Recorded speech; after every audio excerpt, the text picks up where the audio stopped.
intro seriously needs to get upgraded. Hello, everybody. It's your pals, Bugs Bunny, Mickey Mouse, Beta, Beaver Van Stom, and Steve here. Yep, and hello everybody, it's your favorite Pokemon Molly here, and your favorite guy Spoo here. And we also have Luigi with us, now with the new look. Yep, I am officially now a plushie, because I created one of me at one of the games he went to at this carnival that happened yesterday. Yeah. Welcome to another episode of Bugs and Mickey's Storytime with Friends. Yeah, and so today, well, what are we going to be reading? Well, we're going to be reading the movie novelization of Scooby-Doo 2 Monsters Unleashed. Yeah, it's interesting how they made a book to promote the new movie to promote this movie that came out back in 2004.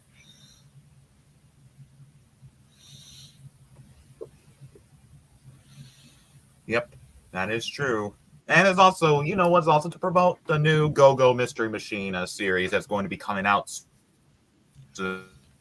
Oh yeah, we did hear about that earlier today on Twitter.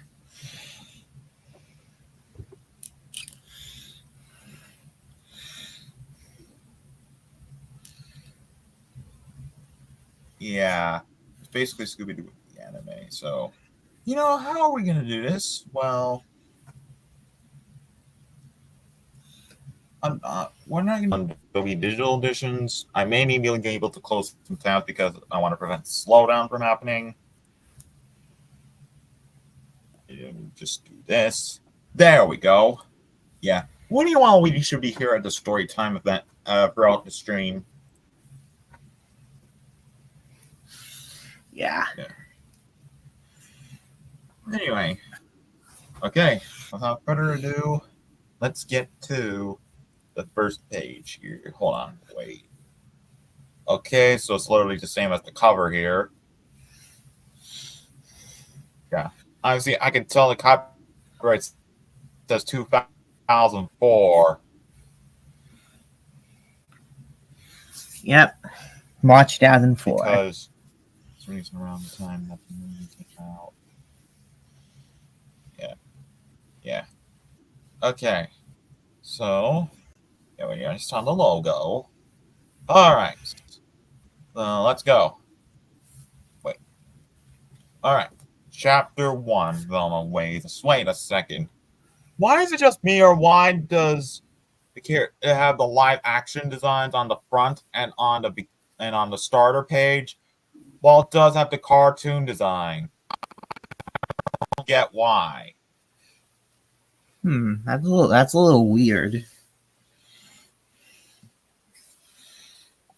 Yeah. And we also have Mario and any others.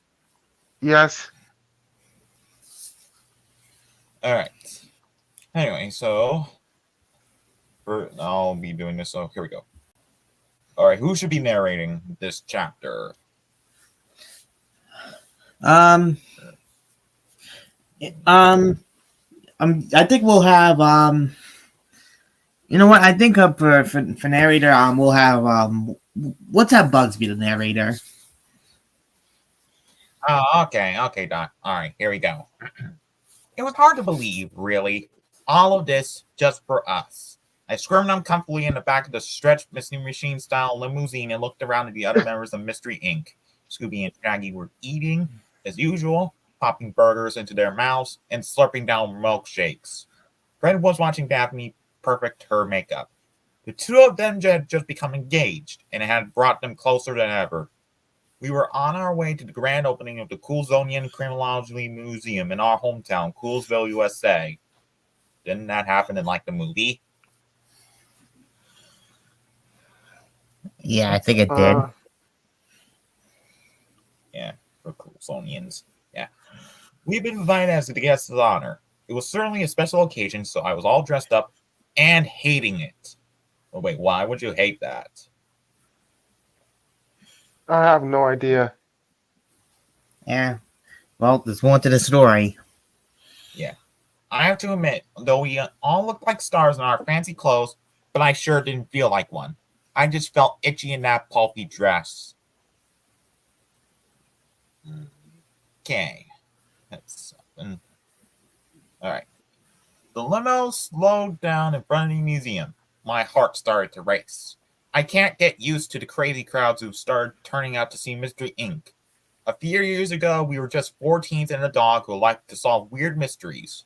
But our last case had brought us so much fame that we were suddenly celebrities. The limo stopped and our driver opened my door. Alright, so now we got a driver here, and he speaks. All right, so start out simple. I'll say this line. All right. Ladies and gentlemen, we've arrived. He announced. We climbed down and we were greeted by throngs of screaming, adoring fans.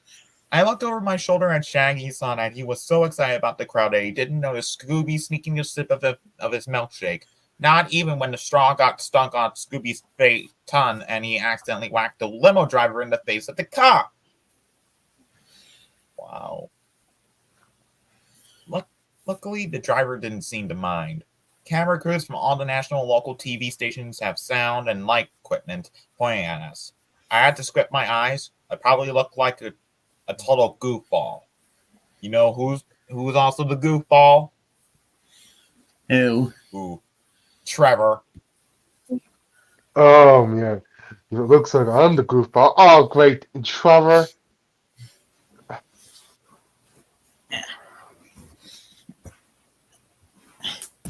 Oh. Okay, let's continue. Reporters with microphones stood all along the red. Yes, reporters with microphones stood all along the red carpet leading to the entrance of the new museum. A group of teenage boys yelled Daphne's name, holding up their shirts to show that her face was tattooed on her chest. Daphne smiled at them, but I could tell she thought the tattoos were just as creepy as I did. Teenage girls screamed at the sight of Fred, and he loved it.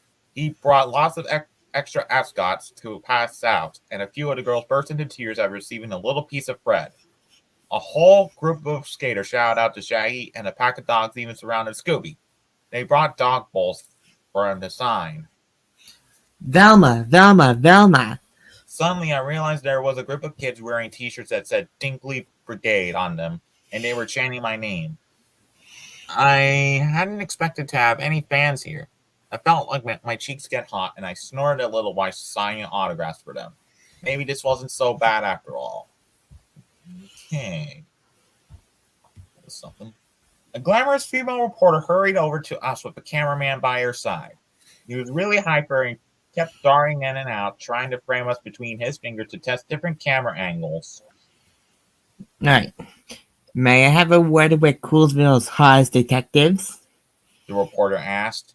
Fred wiggled his eyebrows at her, trying to be Mr. Cool. Alright, so now we got Fred.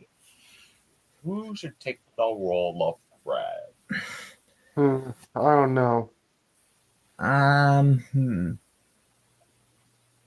Well, Bugs Bunny.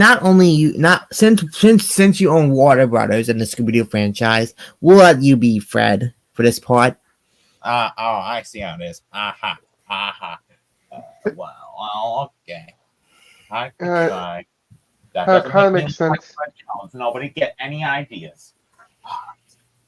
Let's go. All right.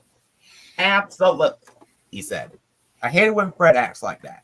Daphne hates it too, especially when there's a glamorous female at the receiving end. He covered it well, though, smiling sweetly at a reporter and saying, Well, there you go. That's your word. Come on, Fred. We're late. But suddenly, floodlights were turned on, practically blinding us. All right, Heather. You know what? Heather Jasper Howe here at the grand opening of the Colsonian Criminology Museum. The reporter said, facing the TV cameras. I am with the guests of honor, the Master Detectives of Mystery Incorporated. She stepped closer to Fred, talking only to him. With all your success, are you still going to have time for all of us here in little Coolsville? Of course, little old Coolsville can solve its problems without us. What do you mean without them? They were the ones who needed to solve this mystery. To be honest, yeah. If we ever formed Mystery Inc., we would be the detectives, honestly. Yeah. Yeah, like, you know, I am Fred. Mario was like Shag. Luigi's like Shaggy. Well, and so on and so forth. Yeah, trying to sound humble, but we'll always be here to help. We love it here. The crowd cheered. Fred could be annoying at times, but he always knew the right thing to say. He was a real crowd pleaser. He probably would have gone on talking much longer, but Heather Jasper House seemed out of time. Thanks, guys. He said. I'm a huge fan. See you inside. She turned to the cameraman. Come on, Ned, let's go. We were stopped by several other reporters, but finally we made our way inside the museum. All right, this is Daphne's part. Shine. Oh, Manna. Hello, Manna. So, wait, Shine, what are you doing here? I heard you guys were reading another book. Do you mind if I be Daphne since you read a Scooby-Doo book? Sure, Shine. Shine's on screen, so we'll let her do the plot. The chapter said Velma. Okay. Jeepers. I murmured, totally impressed by the high ceiling and all that, the marble. It was so fancy. The quartet played classical music and people in tuxedos and gowns chatted. What really awed me, though, were the glass showcases that displayed some very familiar costumes. They were outfits worn by the various bad guys in the different cases we'd solved. I believe they were referencing the Scooby-Doo show. So, good thing Warner Bros. Referenced that in the movie. Yeah. Also, earlier it said Jeepers. That's actually Daphne's line. Velma usually says Jinkies. Yeah, true. That's a little weird. Anyways, continuing. Fred told me that we had donated them to the museum, but I hadn't ever actually seen all the costumes together in one place like this before. It was impressive. We walked over to the display of a costume worn by the guy we called the 10,000 volt ghost. 10,000 volt ghost. Is that a ghost with electricity? Are you serious? Oh, Mamma Mia. That ghost is like electrocuted. Get it? Oh, wow. And also, Vanna Mario, you haven't been here in a while. Yeah, instantly, reporters surrounded us. All right. How do you feel right now? A reporter called out. Mystery. Oh, wait. That's Fred. Bugs. I thought Bugs was Fred. Yeah. Mystery Inc. is proud to donate the costumes of the criminals we've unmasked in the past, Fred replied. Okay, so yeah. Okay, so that's as Daphne added. So, Shine. Those costumes include the 10,000 volt ghost here. Daphne added. And the black Knight ghost, the freaky skeleton men, and even the dreaded pterodactyl ghost. We've also donated the costumes of some of our more ridiculous foes. I added. Like Chickenstein. Chickenstein. That's one of the villains from a pup named Scooby-Doo. I wonder what episode is it from. We may need to get to watch that at some point. I think the episode... I can't remember which episode of a pup named Scooby-Doo to have Chickenstein. Let me see. It was... A pup named Scooby-Doo's Chickenstein Lives. Oh. Thank you. All right. I pointed to the nearby case holding the Chickenstein costume. The crowd chuckled, but I noticed that Scooby and Shaggy weren't laughing. Well, really? They stood there staring at the Chickenstein costume and trembling fearfully. What's wrong? I asked them. Okay, next up is Shaggy. On the topic on the topic, since we were talking about Luigi being Shaggy earlier for our version of Mystery Inc., Luigi, why don't you be Shaggy? This also makes sense because in one of SNG4's Puzzle Vision videos, I was Shaggy in his version of Scooby-Doo. Wait. How? I was no. I always had thought I was Scooby-Doo. Yeah, it makes sense, Mario. Okay. Ridiculous. Shaggy asked in a shaky voice. Obviously, you forgot that dude tried to pluck us. Yeah, true, when they were kids. Before I could reply, Daffy interjected. Come on, guys. Remember what I told you? I had no idea what she was talking about. Shaggy thought he knew, though. Image is everything. He asked, still quaking at the thought of Chickenstein. Yes, image is everything. Daphne repeated. And the whole city is watching, so let's keep a brave face. Scooby and Shaggy could be such wimps. What? Really? What is this book trying to call us? Why do we call us wimps? Oh my goodness! Wow. Oh God, Mixler, don't be in anger issues. Just like, the spin doctor. Yeah, the spin doctor. We have in that bold over video. Oh yeah. Honestly, I do remember that your Vanna and Luigi and Mikey did that, but I don't know. Anyway. Alright. Next.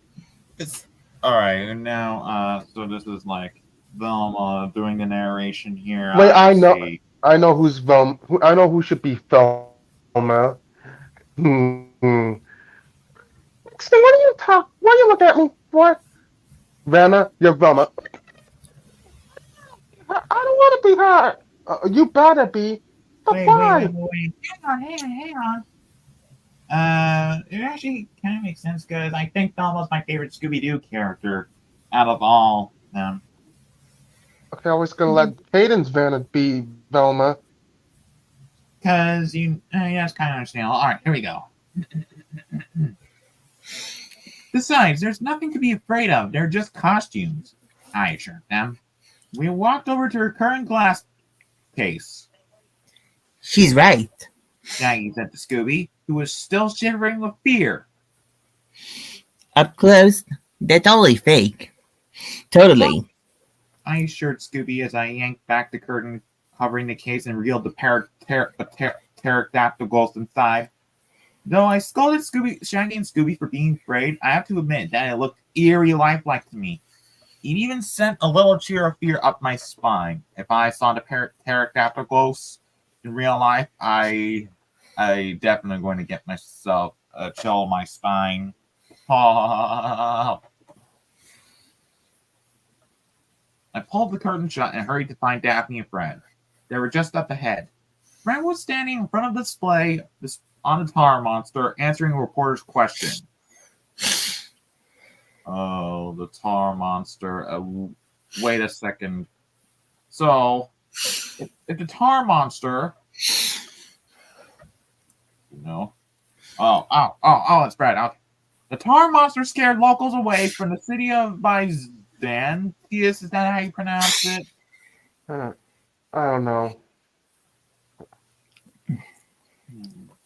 I think it's pronounced Byzantius or something. In order to take their treasure. But on the positive side, he paid your driveway for free. Right, Velma? Velma, sir? The reporters were cracking up, and now everyone had turned to look at me. Normally, I would have joined right in with the joke and given them more information about the tar monster. But at that moment, I was completely distracted by an amazing sight. Precisely, the brilliant curator of the museum was walking straight toward me. He happened to be the most attractive guy I ever seen. It was as if Jinkies. Then what was that? It was a Jinkies. Yep. And Patrick Wisely is played by Seth Green, who is also the voice of Chris from Family Guy. Oh, Trevor, do not make that joke. Oh wait, I know this. Hmm. Hey Luigi, did you know? Robot Chicken? Yeah. Why? Yoshi they made that. The Trevor, say something about something. What they did, Luigi. Or else I'll kick you out. Uh, uh, they made you. They made you eat food with you. Okay, that's kind of nice. Okay. Anyway, as if he was approaching in slow motion. I guess love is like that. Then in slow-mo, he slipped and fell flat on his face. He rolled to his feet in front of me. Okay, so now we got Patrick Risley. I know who's. Well, I know because ever since who's gonna be, it's gonna be. Well, I Uh, know. I was the one How who was about? the roles. Yeah, I know because. Okay, who wants to be Patrick? Um, uh, I guess I'll be Patrick. Really, creator? Yeah. All right. Hey there. He said. I was too dazzled to reply. Luckily, Daphne was right there. I turned to her. Daphne, this is Patrick Wisely, the curator here. Still feeling love struck and shy, I managed to glance at Patrick. He smiled at me. Daphne grinned at both of us. I think she could tell love was in the air, Well, Patrick, she said. I hope you'll work closely with Al Velma on the ever-expanding exhibit. The group of reporters moved on and Daphne walked off along with it. That left Patrick and me alone, gazing at each other, face to face. Patrick spoke first. Velma, listen. I know you're a glamorous, mysterious jet-set adventurer who's preoccupied with international intrigue and all. Yes, that's me, I said. It was so not me, but that's what he thought. I wasn't going to disagree. Our faces moved closer and closer together as he continued talking. But there's a symposium. Yeah, it's hard to pronounce that word because they couldn't fit all that word right there. Symposium. Symposium. Okay. Symposium coming up on syntactic reasoning in the criminal brain and Syntactic reasoning, the criminal mind. We were made for each other. We had the same interests, the same intellectual fascination with crime. I've always found a criminal's incorrect use of the interrogative pronoun delightfully absurd, I told him. me too. He said. So maybe you'd like to go out together? I suddenly snapped out of this blissful love fog I'd been in. Was he asking me on a date? He was, but dates terrified me. Oh God, all I can think of now is how Kitty asking Eric for a date, and he got terrified. Really? It's kind of. Oh God, Kitty, what did you get here? I don't know. I just got here. Eric, would you like to go on a date with me? No. What do you mean? I'd rather stick with Dana right over here. See? Okay, we're making a love triangle then. Guys, please. You three could do your double date later. Okay? Wait. Wait. Oh my goodness. Hayden's Eric. How did you get here? Well, I'm a new character, so I might stick around. Huh. Oh, that's something. All right. I never knew how to act on a date, what to wear, what to say. I don't have time, I stammered. Mystery is my mistress. I must heed her sweet call. Patrick looked so disappointed. I was angry at myself, but the date thing was just too scary. Not knowing what else to do, I hurried away and searched for the rest of the gang. I spotted them staying together back where we first come in. The quartet's music rose over the sound of clinking glasses and polite chatter as I made my way through the crowd.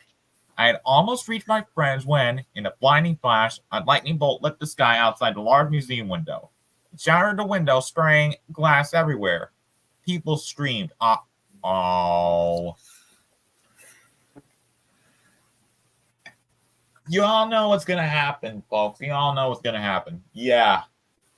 Be warned, there's going to be a real-life pterodactyl ghost trying to get them. But in the book, they said it's just a costume. I know. Easy. Reporters snapped pictures as a ghostly green smoke rushed into the room from outside. All of that. They just like, chapter 2 is going to Daphne now. Yep. All right, so Shine. All right, sorry about that. Shine was Daphne. So Shine, you're going to be narrator for this page. Okay, then. I worked really hard to share my wimpy damsel in distress image. So when this weird smoke started rushing into the room, I was alert and ready to act. I noticed a display case nearby that had a curtain pulled shut around it. The curtain was now moving as if some mysterious force was blowing inside it. The case began to glow from within, and I ran over to yank aside the flapping curtain. Golly, I murmured. It was the case that had displayed the costume for the pterodactyl ghost, only now a living humanoid pterodactyl ghost appeared inside. It flapped its huge wings, and its eyes were sickly, bloodshot slits. The creature's scaly skin glowed with a green and yellow light. It screeched, and the ear-spinning sound shattered the case, knocking me backward onto the floor. Ruh-roh! Pterodactyl ghost! Ruh-uh! Why did I appear in this book? I'm scared of that stupid pterodactyl ghost, man. Oh, great. Yeah, by the way, since I noticed, I do have some with me. What is it, Vanna? Oh, yeah. Miles, get over here! Oh, what is it, Vanna? Why do you have to drag me here? We're doing a stream, and there's a chance everything here. Yeah, how are you doing, Kid and Derek? I'm doing good. I decided to stick around because I'm gonna be the new character here. I see. Which I'm going to have a double date with Vanna and Kitty after the stream is over. Oh, yeah. All right. The monster leaped out of the case and onto the floor, crouching and looking around with a menacing glare. The crowd screamed and ran away. All right. Now Fred is next. All right. You know what? For this chapter, for the rest of the month, I'll let our Eric be Fred. Sure, it kind of makes sense. Okay, because why does my voice sound like Freddie Prinze Jr.'s Fred? That's a good question, actually. Well, maybe it's a coincidence. Coincidence? I think not. All right. We need to make a plan. Fred, we need to make a plan. Yes. Fred shouted as people raced screaming out of the museum. This is our plan, Shaggy said. He and Scooby began howling in fear. Stop! Fred ordered them. In case you haven't noticed, Fred, there's a UFO in here, Shaggy said, an unidentified freaky object. I thought it was an unidentified flying object. Wait, what? Oh no! Everyone! Area 51 is going to make Coolsville! Oh! Really? Really? With those stupid Area 51 jokes? They're dead! Nice. There are no aliens invading the studio. Oh, man. All right, Vanna. Continue on, Velma. Okay. Come on, you chickens. Velma urged them. Grab these ropes. They helped her unhook some velvet ropes that had been used to mark off a display, but all three of them froze in fear when another case shattered. The pterodactyl ghost had smashed open the case containing the costume once worn by the Black Knight ghost. It had grabbed the costume with its beak and now stood staring angrily at Velma, Shaggy, and Scooby. Fred put part two of our plan into action and we yanked down the window's tall curtains. We've got the curtains, Velma. He shouted as he tossed an end of the cloth to me. Together we ran around the pterodactyl ghost, wrapping its body in curtains. It screeched and struggled to free itself. Oh boy, now things are gonna get seriously. Yeah, really, seriously. M came in, and when did you get here? Oh my goodness, really? That again? Why? You're always saying, M came in, and when did you get here? As they Right. say, I'm convenient. We're doing a story time on Scooby-Doo 2 Monsters Unleashed. Oh, I see. Okay.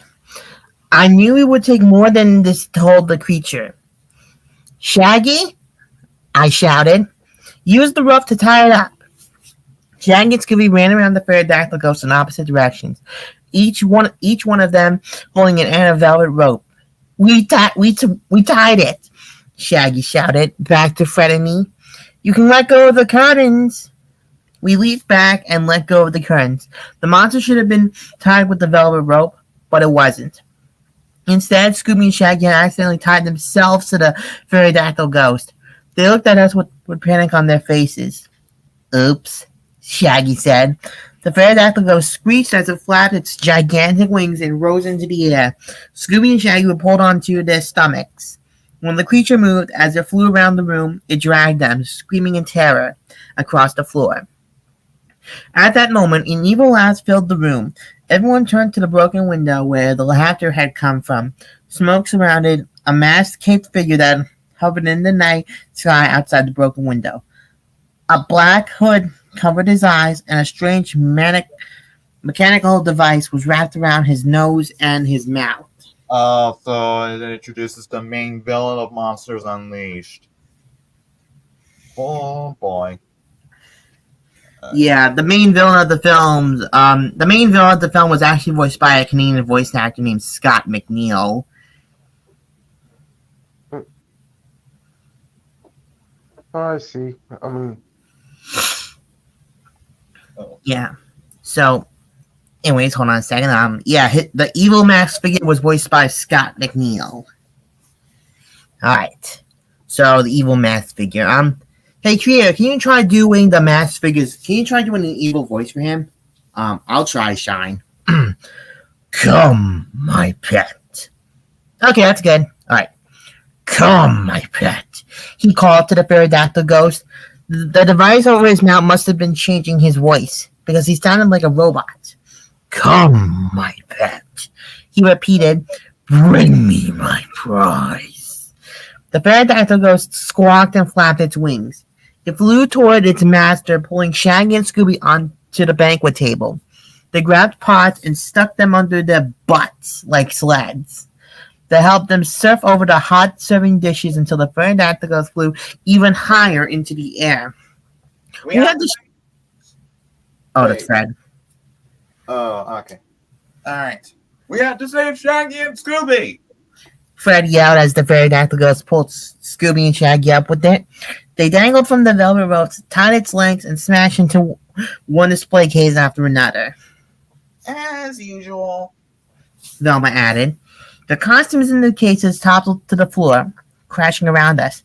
The pterodactyl ghost scrapped the 10,000 volt ghost costume just as I scooped up the sword that fell from the costume worn by Redbeard's ghost. The pterodactyl ghost headed out the window with Scooby and Shaggy, but I was determined not to let it take my pals. Using all my new martial arts skills, I lunged into the air, crouched in a crouching tiger position, and swish, swoosh, slice. Oh, wait a minute. Wait.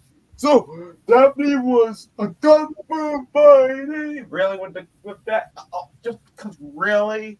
What? It was feeling necessary. It was felt necessary. Because Daphne is a martial arts master. Poe was one of them. And, you know, so does that mean Daphne was related to Poe? Well, at least, well, just do a joke about me. Yeah, I know, Vanna. Oh my God, Trevor. You don't really think Daphne Blake is related to Pope and Kung Fu Panda? Heck no. Wait, no. Honestly, to my opinion, I think Daphne is related to. Please Uh, don't, not again. okay. Anyways, Slash at the velvet rope that tied them to its legs, screaming. They tumbled onto the floor, falling into a pile of costumes. The evil masked figure let out another of his blood-chilling peals of laughter. Citizens of Coolsville, he spoke to the crowd in a booming robotic voice. This is only the first rung on the ladder of your demise. The evil masked figure turned a little so that he was staring right at me and the gang. And this time, Mystery Egg, you'll be the ones unmasked, as the buffoons you truly are. Okay, I have one thing to say to that evil mask figure. That's my saying, you buffoon. Honestly, I'm not gonna lie. That the way you did the evil, what's his name? The evil mask figure. Oh yeah, the evil master. Honestly, he did his impression. It kind of almost sounded like Mixed Lord. Willie. Well, I guess it's a coincidence or something. All right, what else? What else? Oh, chapter 3 is Fred now. Okay. Eric, narrate Fred's chapter. Okay. All right, here we go. What a mess. Broken glass, spilled food, and crumpled costumes were everywhere. The gang and I got right on the case, searching for clues to find who was behind this disaster. Velma examined the shower display case that once held a pterodactyl ghost costume. Look, there's a secret trap door in this case, she said. Wait, there's a secret trap door in that museum's case. Okay. So they had like an actual trapdoor, like in where they made like the concept unification stage at like Chuck E. Cheese, or like at maybe Showbiz Pizza Place. They really need to they really need to bring Showbiz Pizza Place back. Finally, Trevor, for once you actually agreed to that. Uh, Anyway, we gathered around her to get a better look at it. It was obviously how the live pterodactyl ghost had gotten into the case. Velma Benton lifted something small and shiny from near the door opening. She held it up on the tip of her figure. A reptile scale, she said. A most wonderful clue. This was truly a mysterious situation. He stole 2 costumes, the Black Knight Ghost and the 10,000 Volt Ghost. Why? I pondered out loud. I wasn't the only one wondering either. The entire crowd watched us as we tried to unravel the perplexing mystery. However, Jasper Howard stepped forward and spoke into her microphone. Fred and Daphne, could you answer a couple of questions for the press? Daphne stepped closer to me. I don't know, Fred. She whispered. We've always faced reporters after we've unmasked the creeps. We looked ridiculous back there. Don't worry, I assured her. The press loves us. Daphne smiled and nodded. She knew I was pretty good at dealing with reporters, so she walked up alongside me to talk to Header Jasper Howe. The next morning when I met the gang at our new headquarters in downtown Coolsville, I was feeling good. I thought Daphne and I handled the press like pros. I couldn't wait to see the interview on the morning news. We all gathered around the TV. Scenes from the night's events were already playing on the screen. Heather Jasper Howe's voice spoke over the film's footage. It was an utter disaster, as 2 of the gang's key members are seen here causing untold damage to Coolsville's coolest new tourist attraction. The TV showed Scooby and Shaggy smashing into the costume displays. I didn't think that was very fair. She didn't say that they were being dragged by a giant pterodactyl. It looked as if they were crashing into them on purpose. Right. When asked to comment, Heather continued. Fred Jones, leader of Mystery Inc., had this to say. Oh boy. My face came on the screen. It was the interview I had filmed when I was on the red carpet. Little Coolsville can solve its problems without us, I was saying. I clicked off the TV in disgust. I didn't say that. I mean, I did, but that's out of context. Oh, you said that is literally out of context. Trevor, it was at the beginning of the book. He literally said that. What? You'll get the idea. But don't slap me again. Unless if it's necessary, I won't. I shouted. It happens all the time, Thelma commented glumly. No matter what you said, it wouldn't have made a difference. Everyone blames us for what happened. People are canceling appointments left and right. If we don't do something, we'll be mystery blink. Over before we know it. Daphne added with a sigh. And it's all my fault. Thelma sighed. How many times do I have to learn? I'm the one who told Shaggy and Scooby to get the ropes. I don't blame them. I don't blame them. Daphne chimed in. It's my fault. I told Scooby and Shaggy to tie them. Oh boy. Look, you fellows in Mystery Inc. It's okay. It's not really you guys' fault. I mean, you tried, but you gotta, help them, next time. You guys were literally Mystery Inc. You're the ones who will help solve mysteries. Just saying. All right, next page. Next. The two of them looked so upset that I had to do something. It was time to take the lead and be strong for all of us. No, it's my fault for not overruling you both. But it'll be all right if we stay strong, in control, and work fast, I said firmly. Thelma nodded. Let's get to the lab and figure out a way out of this Jurassic jumble. That's the spirit, I said, trying to be encouraging. The three of us head to our new high-tech crime-solving lab. We didn't have much to go on, but the entire future of Mystery Inc. was at stake. We have to solve this crime. Yeah, we do. They do. All right. This is Shaggy's chapter now.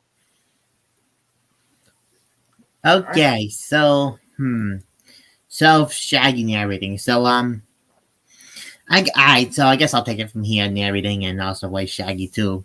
All right, Luigi. And then when I feel like when I get tired from the role, I'll pass the role to Shaggy from Mike's Toontown. But for now, I'll take it from here.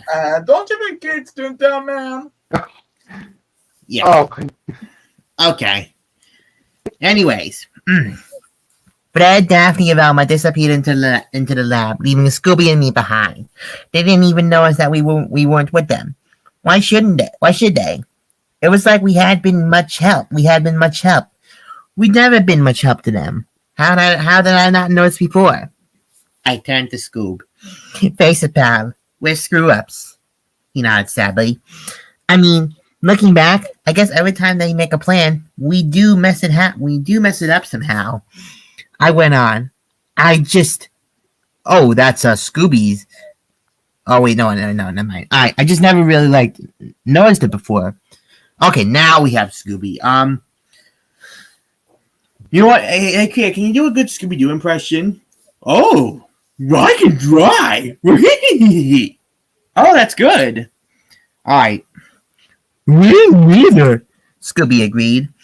It was true. Last night had opened my eyes to the horrible fact that Scooby and I were not great detectives. My whole world was coming around me. We must be, totally embarrassing to them. Oh, man. I know. Yeah. I know that feeling. You're not even in this universe yet. All right, I forgot. Lush Springs. Okay, if you say so. Okay, I just noticed that because I heard that Payne's Eric is here. Oh, wait, Mandy, how did you get here? Wait. Mandy, You know what? I think I am having like a love square. Me, Vanna, Kitty, and Mandy. Honestly, we should. I should call this like a love triangle date, but I can call it a love square date. Oh my goodness. Oh God. I'll be thankful if Mary in it would be funny if it didn't have Mary in Caden's place. Honestly, yeah. Okay. Anyways, Scooby nodded again. How could he, not agree with me? The truth had become so clear, but I wasn't about to give up so easily. Self-improvement was always possible, wasn't it? There's gotta be some way we can make everybody think we deserve to be in the gang, right? I said. Scooby sat up eagerly. I was getting eagerly. I was getting excited by the idea too. We have to act more like real detectives, I said. You know, use our intelligent ethnicity. I stood and raised my right hand. Scooby, raise your hand and repeat after me. I instructed from this day forward we will no longer be our goofy selves. Rah, rah, rah, rah, rah, rah, rah, rah, rah, rah, rah. Scooby repeated my words in his own way, of course. We will be awesome detectives, I continued. We will just act like the masters, Velma, Fred, and Daphne. We will be terrific, fantastic, and spectacular, and cease to be, loserific, synctastic, and spectacular. Rah, rah, rah, rah, spectacular, Scooby repeated. I smiled and already feeling more detectorial. Now all we had to do was look like detectives. The two of us had the same idea at the same time. I mean, that was true, honestly. We ran around the office collecting pieces of clothing from the best detectives we knew, Fred, Daphne, and Velma. In minutes, I had on Fred's ascot. Scooby was dressed in Velma's orange sweater and Daphne's white boots. Let's go show the gang, I said. Feeling good about ourselves, we burst into the crime lab and showed off our new detective-like appearances. All right. Oh, okay. What's right? Hey guys. And I was gonna say, folks, King Sujan's Manny is actually more caring and a bit nice and more nicer than the other Mandy here because Wait. Mandy is fine. Wait, you might have to do something. Vanna, will you talk to me? Yes, Mandy. Well, I'm actually more nice and a bit understanding. It looks like you did not even notice. My glamour girl. Oh my goodness, not this again. Yeah, you can't even notice because of that glamour girl because that's the reason why they had a canned Mandy. Yeah. Anyway, what the heck are you guys doing? Red asked. Oh crap! I forgot. Sorry. Yeah, okay, hold on a second, full screen this. Okay. And, this is Velma saying. So, yeah. Scooby, you're going to stretch out my sweater. Velma scolded, hurrying toward us. Yes. All right, so 38 others just like it, but still. Like Daphne said, image is everything. So we figured the first step in solving a crime is wearing the right attire, I explained. You're going to solve the mystery by dressing like us? Daphne questioned. And by using the most important part of our bodies, our brains, I added. Ding! A scientific crime-solving laser machine sounded. Scooby and I jumped to attention. We ran over to a slot where a piece of paper was sliding out. Is it like a copying machine? Technically. Oh. Clues, I said, exclaiming it. But though I tried, I couldn't tell what the squiggly lines on the paper meant. What are these strange markings? I asked. Fred turned the paper right side up. They're words, he informed me. Yes, right, I said, feeling pretty foolish. Velma plucked the paper from my hand and studied it. Okay, she said. She said after a moment. Our test has come back positive. This is a real pterodactyl scale. Just as I suspected, I said, even though I had no clue what was going on. Daphne, explain it to the others. Okay, Daphne. It means the monster was real and not a costume, Daphne explained. I'm still. Oh, that's Velma. Go ahead, Nana. Like, I'm still probing its chemical composition. Velma said. The results will be ready in a couple of hours.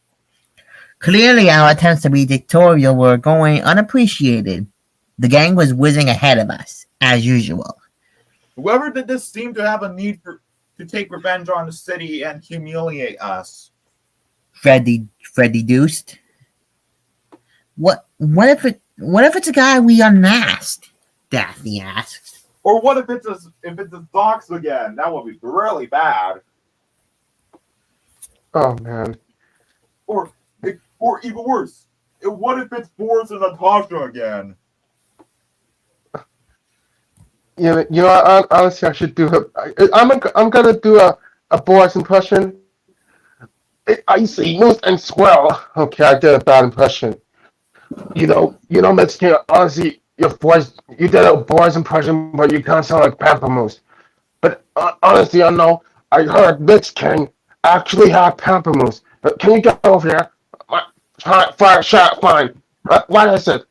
I mean, I just noticed. How come you didn't appear more often? I have no idea you've been talking about. And also, see. Anyways, how's Grandma Girl doing?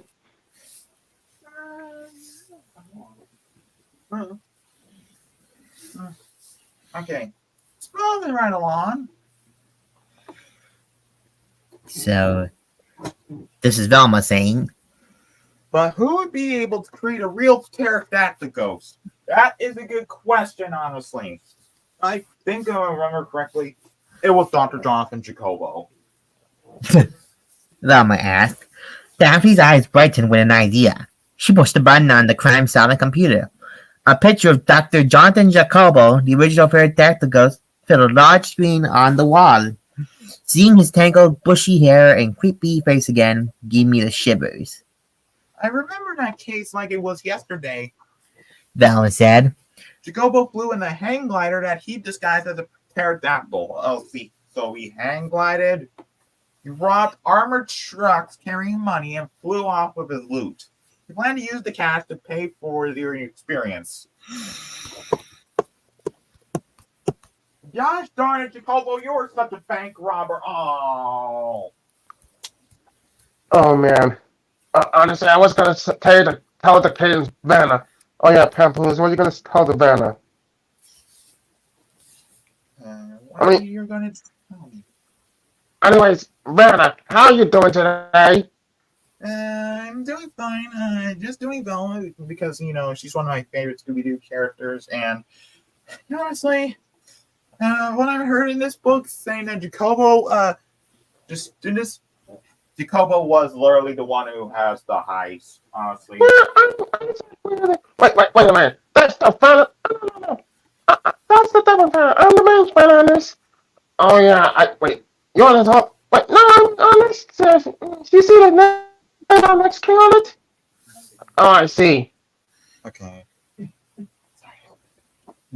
Jacobo was trying to create a monster army until we captured him, of course. Brett added. Right. He tapped his chin thoughtfully. So you think Jacobo's behind this? No. Velma disagreed. He came to an unfortunate end during an attempted prison escape. He tried to fly away using the hang glider he built from prison, bed frames, and sheets. He got as far as the ocean surrounding the prison, and then down he went. So it's like Alcatraz. Daphne went to the computer and searched for any information on Jacobo. She clicked past old news stories and came to something more recent. What about this? She said as she quickly read the words on the screen. Jacobo's cellmate was released from prison 2 months ago. Jeremiah Wickles. Old man Wickles, I cried. Scooby and I started shaking. Old Man Wickles was a seriously sinister guy. Yeah, yeah. Technically, because I remember that was that one episode. This is the first episode of Scooby-Doo. Where are you? Uh, Old Man Wickles was behind the Black Knight, and Yeah. And here in this movie, and here in the movie, he was actually played by the late Peter Boyle, in which this would be one of his last films before he passed away in 2006. Yeah. Oh yeah, that's sad. Yeah, Peter Boyle is also known for playing the title character in Young Frankenstein. I see. The Black Knight Ghost. Yes, okay. Fred said excitedly. That's one of the costumes that was stolen. Seems like he deserves a visit before any of our other creepy conquests make a comeback. Scooby and I sat down, feeling pretty disappointed at ourselves. Once again, the rest of the gang had figured everything out without our help. And not only had they zoomed past us in brain power, they zoomed past us in real life. While Scooby and I were feeling sorry for ourselves, they gone right out the door. Hey, wait for us! I yelled. Oh boy, you're gonna catch up like back here. Oh, Daphne again. Okay. Alright. 1 second. Alright. Fred parked the mystery machine at the curb in front of a rundown, eerie mansion. I cross-checked the address on my old laptop computer. 505 Troll Court, Old Man Wickles' ancestral manor. Oh man, Shaggy whined. Another creepy crib. Why don't we ever invest like a Burger King or something? Oh wait, speaking of Burger King, I had them for dinner recently. It tastes good. No, what a coincidence. Yeah. Oh wait, I know this. BK. No, their commercials are annoying as heck. But the Whopper commercial though. Oh yeah. Well, but what, Trevor? Can you please stop it? Oh my goodness. Oh my god. Not complaining. Velma told them. I mean, don't get me wrong, Shaggy declared. I don't mind creepy stuff. Creepy is my middle name. Scooby was trying to act tough too, and growled like a junkyard dog. I wonder what had gotten into them. What? So you say creepy is my middle name? No. Like my name is literally Norval. Seriously, Norval. Yeah, you know that one's Norval Rogers. Like nobody called me Norville. That's my middle name. Wow, just wow. Alright. That's it, guys. Alright. Frank encouraged them. A good detective should never betray that he experiences any of the weaker feelings. Fred certainly was speaking from experience. He always remained calm and strong. No matter what, sometimes I wondered if he ever wanted to let his guard down. But he never did. Weaker feelings? Shaggy asked. Like what? Insecurity or fear. Fred answered.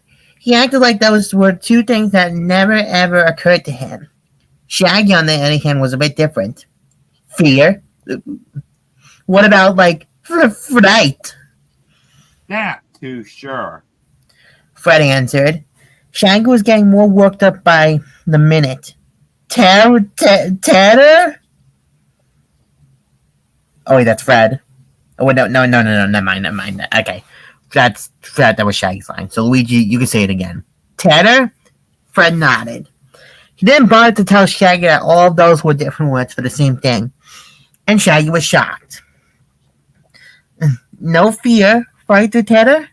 He asked, staring at Fred like he couldn't believe what he was hearing. The only feeling left is like hunger, man. Doesn't a detective get kind of lonely, all bottled up like that? As goofy as Shaggy was sometimes, he definitely had a point.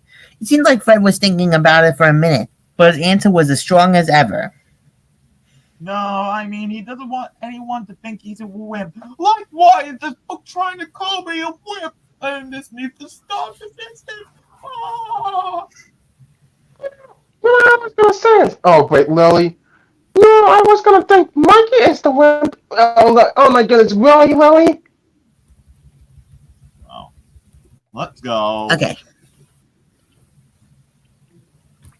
Alright, so we piled out the van and passed the no trespassing sign as we climbed up the cracked, moss covered walkway. A kid on a bike zipped past us. "Great job last night, losers!" he called over his shoulder. I felt my face burning with anger. I'd never been called a loser before.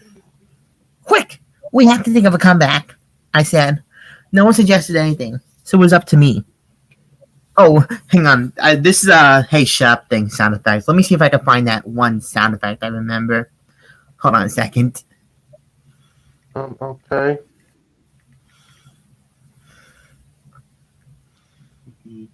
Wait, hold on.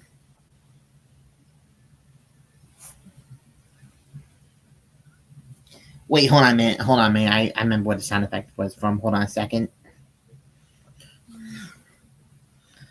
Hold on.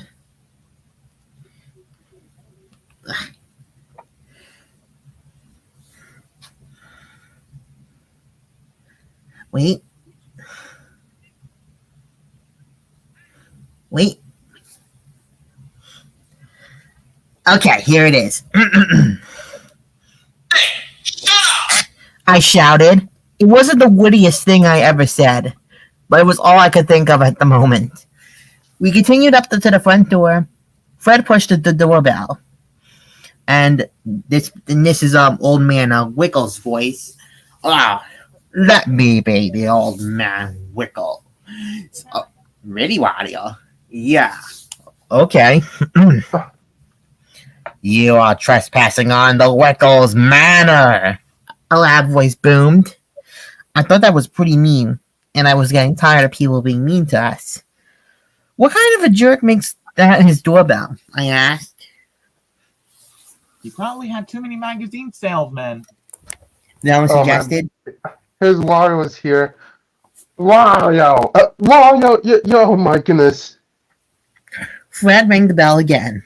"Leave now or pay the price," the voice threatened. "You have been warned." Shaggy and Scooby dropped their tough guy act and started shivering. Man, he said we're going to pay a price," Shaggy whimpered. Shaggy, Fred scolded. what could possibly happen by pushing a doorbell?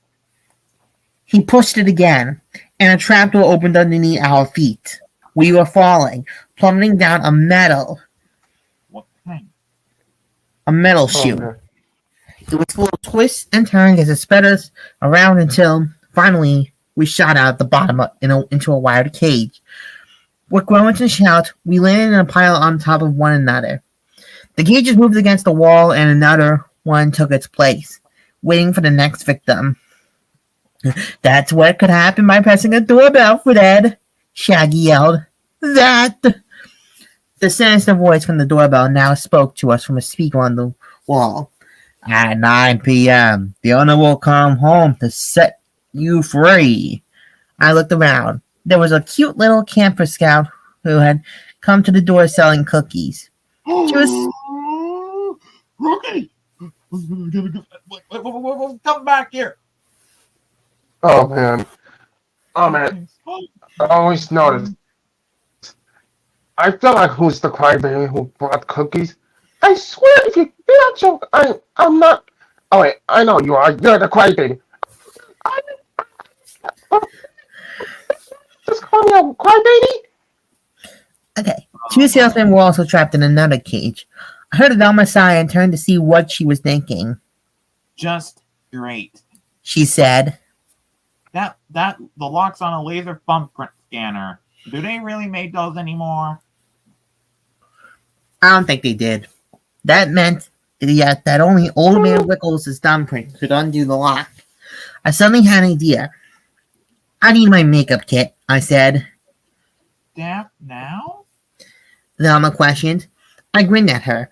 I know she doesn't care about girly things like makeup, but this time I had more than glamour in mind. I was going to tell her that, though I let her be surprised, and I'm impressed. It's never too late to learn to apply makeup properly, I said mysteriously. I took my makeup bag from my purse. With it in my hand, I crawled over to the thumbprint scanner. Let's see, I said. The last authorized thumbprint will still be here. Blush powder was what I needed next. I brushed onto the print, and as I hoped, the thumbprint showed right up. The next step was to lift the print off the scanner. I didn't have tape, but I had something just as good. 4 clean-set strips. I pressed one on Old Man Wickles' print, and the print came up onto the pour strip. All that was left to do was to pull the pour strip on my thumb, press the scanner, and bing! The case door slid open. The gang stared at me with awestruck respect. It was just the effect I hoped for, but I simply shrugged in modesty. I enjoy being a girl. The gang and I quickly set the 2 salesmen and the camper scout free. They darted out the door, though Shaggy managed to buy a box of cookies before the camper scout left. Then we carefully made our way upstairs. The first room we came to was an old, dusty library. Hey, look, shiny footprints, I said, pointing to the glowing marks on the floor. What do you think somebody stepped in? Maybe Scooby's been eating glow sticks again. Fred suggested. Right? Electrocute me! Glow sticks? Oh God. Honestly, you should just. Honestly, how much they mentioned triple decker sandwich or something? That would have been better. Yeah, I'm so glad that Gennard didn't appear. We followed the prince deeper into the library. The shelves were lined with books about this supernatural. Fred pulled one from the shelf. It looks at. Oh wait. It looks as if he's been reading this one recently. He said, opening it. It's not dusting like the others, but I can't read this writing. Velma came alongside him and looked at the pages. It's an ancient Celtic text used by the secret societies in the mid-19th century. The title is roughly How to Make a Monster. Oh, so she learned Celtic. We all exchanged meaningful glances, meaning monsters was exactly what someone had done the other night at the Colsonian Criminology Museum. I looked over Velma's shoulder as she turned to the front page. It contained a list of all the people who had owned the book through the ages. The most recent name on the list was J. Jacobo. This belonged to the original pterodactyl ghost, I cried. Maybe he gave it to Wickles before he died, Fred suggested. Velma began thumbling through the pages, reading quickly. It's a combination of science and magic, she told us. There's a list of ingredients for creating your own carbon-based organic composite predators. In other words, how do you make a monster? Oh, so I had the 3 staying down now. So, oh boy, here we go. Yep. Fred, Velma, and I sat at the same time. Suddenly, I noticed that Shaggy and Scooby hadn't come into the library with us. We all turned to look for them, but they weren't there. I hope Shaggy and Scooby are finding equally intriguing clues, Fred said. All right, next chapter here. Chapter 6 with Shaggy. Again? Okay. I didn't even know. All right. So, I think we'll read 1 or 2 more chapters, and then we'll go ahead and conclude for part 1, and then yeah, because this is going to take about maybe like 3 or 4 parts for us to read this entire book. Yeah. All right, so I think we'll stop when we get to chapter 7. So, all right, Luigi, take it from here. When the gang had turned left, Scoob and I went right, searching for clues on our way in Creepy Wickles manner. We were in a dark hallway when I heard a magnifying glass to my eye and discovered something amazing. Whoa! Everything is like totally bigger when you look through this thing. Scooby gave me a thumbs up. He appreciated a good discovery when he heard it. I inspected him with the magnifier and learned something else that shocked me. You totally have fleas, Scooby. I examined myself next. I totally have fleas too. We both felt the intense need to scratch, so we did. But then it was time to get serious. All right, Scoob, I said. Let's split up to double our chances. Scooby grabbed hold of me and whimpered. Wasn't that Fred's thing? Splitting up? I almost started whimpering too. Then I remembered our promise to act more like real detectives. Come on, bro, I said to Scoob. We've got to be fearless like Fred said, right? Scooby nodded, even though he was still holding on to me. I'll meet you back here, I added as I pried him off of me. I hurried off down the hall using my magnifying glass to search for clues. To tell the truth, it was making me kind of dizzy. I put it back in my pocket as I entered a gloomy old room. Old Man Wickles sure had an eerie-looking place. Just standing there in that room was scaring me. Suddenly, I whirled around toward the door. Someone was coming in. Hold on. It was Scooby, and he was dressed in boxer shorts, a wizard's hat, and sunglasses. His arms were full of things that he dumped onto the floor in front of me. Ruse, he said proudly. Scooby, those aren't clues. They're just things you want. I pointed to a toilet brush he brought in. Like, why is that a clue? Scooby picked up the toilet brush and sang into as if for a microphone. Woo-wee-woo-wee-doo! Just because you can sing into it doesn't make it a clue, I told him. It just makes it awesome. How can you use a toilet brush as a microphone? What the heck? I just realized the mouse just slipped. Oh, great. Okay. Wait. I've always mentioned about triple decker sandwiches. Oh, great. Gnod, when did you get here? Oh, wow. Oh, man. Okay. Then I noticed something that might actually be a clue.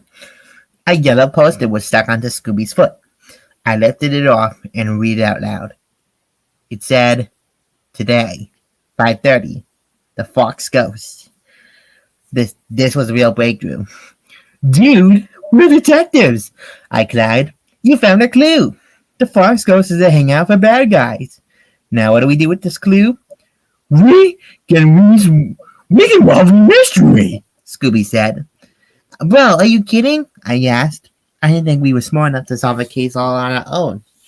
I suppose we could try. But I was afraid we messed things up. Suddenly, we heard something creaking toward us. A creepy cackle echoed in the room, and then he appeared from out of nowhere. Like the Black Knight ghost, I cried. He was right there in the room with us. Old Man Wickles had once dressed up as the Black Knight ghost, but this armor cover creep looked very real to me. It was horrible. Scoop and I weren't sure what brave and fearless detectives should do, so we did what we always do. We screamed and ran. We sped down the hall and darted into a room filled with suits and armor. We quickly slammed the door shut behind us, thinking fast. We piled the armor against the door. Let's see him get through this, I said as we continued pulling furniture and everything else in the room on top of the armor. We were a great team. Scooby handed things to me, and I put them on the pile. I was working so fast I didn't even stop to look at him. I just had to reach out and he placed something in my hand. Thanks, I said as he handed me a piece of armor.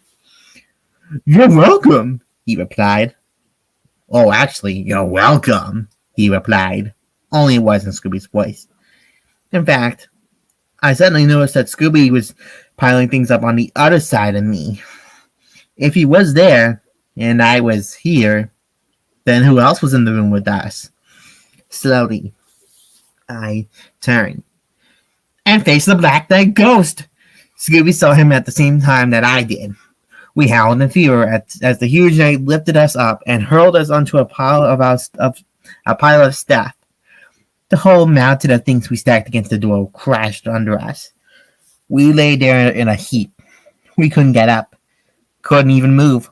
All we could do was lie there and squeak with like total error as the Black Knight ghost drew his sword. So it's like ending this sort about like ending off in the cliffhanger of sorts. Ah, okay. Yeah. You know what? It ended on a cliffhanger. We're about to end part one on a cliff. This is like a cliffhanger. Yeah, the next part. We will be continuing the book on next. The next two parts will be coming out on Monday and Tuesday, since those are our creators' next days. Our creators' next days off from work. True. Anyway, that's all for part one, and yeah, I like to say, stay tuned. Yep, stay tuned, everybody. We'll see you all in part 2 coming out next Monday. The Monday coming up, and part 3 will be out by Tuesday, since those are our creators' next days off from work. Yep. Yeah. Honestly, how come I? Yeah, I was gonna say this. Yeah, we're gonna end it up. Yeah. I should end it off. So. See ya.